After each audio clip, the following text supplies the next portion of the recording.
สบายดีอาจารย์น้องเองเถาคำวิไลเป็นพยาบาลปีที่1รุ่นที่14มื้อนี้จะมาอัดคลิปการซักยา IM โดย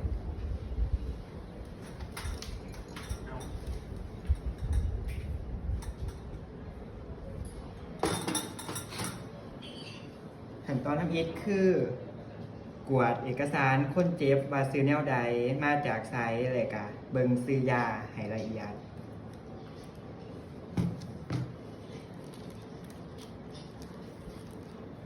จากนั้นก็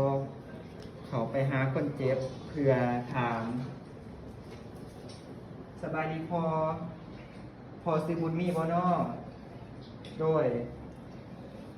พอมาห้องหมอได้จังมือแล้วมื้อนี้ลูกเป็นพยาบาลปีที่1เด้อพอลูกจะมาซักยาให้พอเพื่อบรรเทาความเจ็บปวดซึ่งยาที่ลูกจะซักกับแมนบุสโกปังเนาะพอโดยลูกจะไปเก็บยาก่อนเด้อ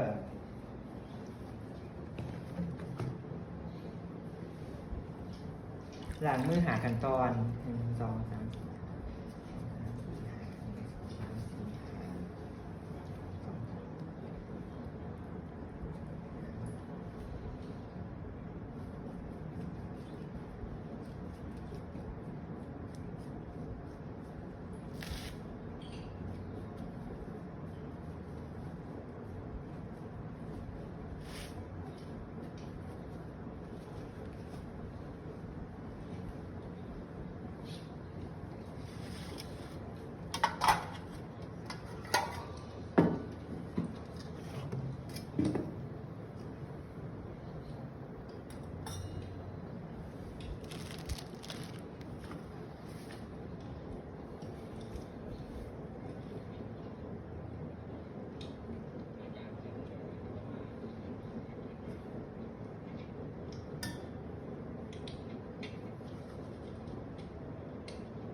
ฮักหลอดยาก็คือดีดเอาน้ำที่อยู่เทิงไม้ยาออกเบิดแล้ว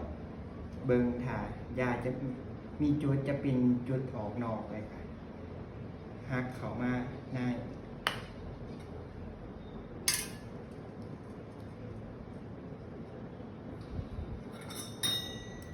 จากนั้นนำเข็มมา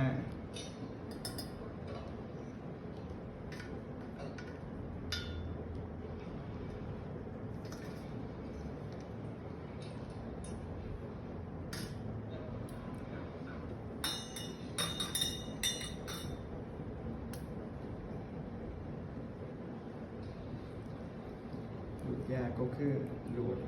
ตามเราคอยกับหลอดยาลงมา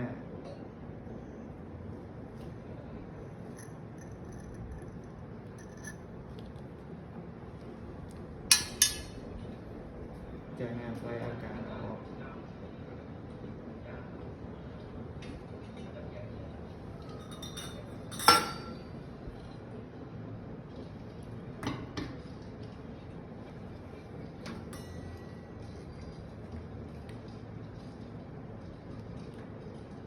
เปลี่ยนหัวเข็มมาใส่เข็มที่จะสาก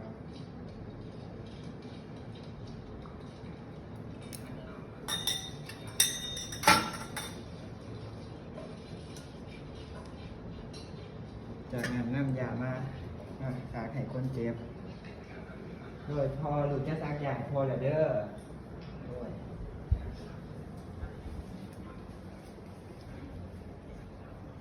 วิธีซักยา IM ก็คือจะแบ่งกดออกให้เป็น4ส่วน คือเบื้องเทิงด้านนอกเบื้องเทิงด้านในเบื้องลุมด้านนอกเบื้องลุมด้านในแบ่งจากกระดูกอิลิอักหาสักกอมหาอกซิดหากระดูกขากลางขาจากนั้นเขาจะซักเบื้องเทิงด้านนอก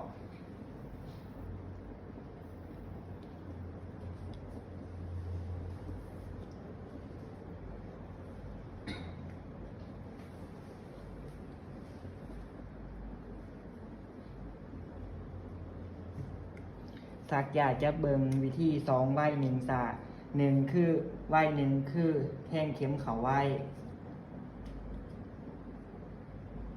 เราคอยปล่อยน้ำยาเขาวิธีเบิ่งคือว่าเฮาซักถือหรือบ่คือดูดเบิ่งเอาเข็มดูดขึ้นเพื่อเบิ่งไว้มีเลือดบ่ถ้ามีเลือดไปว่าบ่ได้จากนั้นก็คอยปล่อยน้ำยาเขา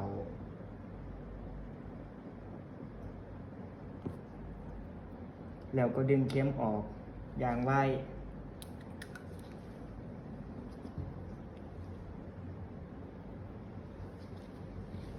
โดยพอตอนนี้ลูกซักยาพอแล้วเด้อพยายามยันเนียนบอลซักยาเพื่อเด้อพอด้วยแล้วกับให้พ่อติดตามเบิ่งอาการว่ามีอาการเป็นขั้นปืนบอหรือว่ามีอาการปวดหากบอถ้ามีให้พ่อแจ้งกับพยาบาลเด้อโดย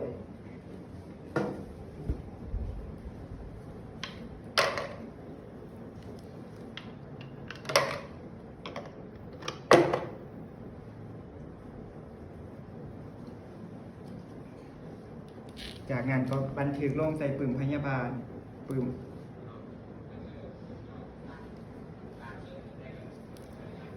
ในวันที่7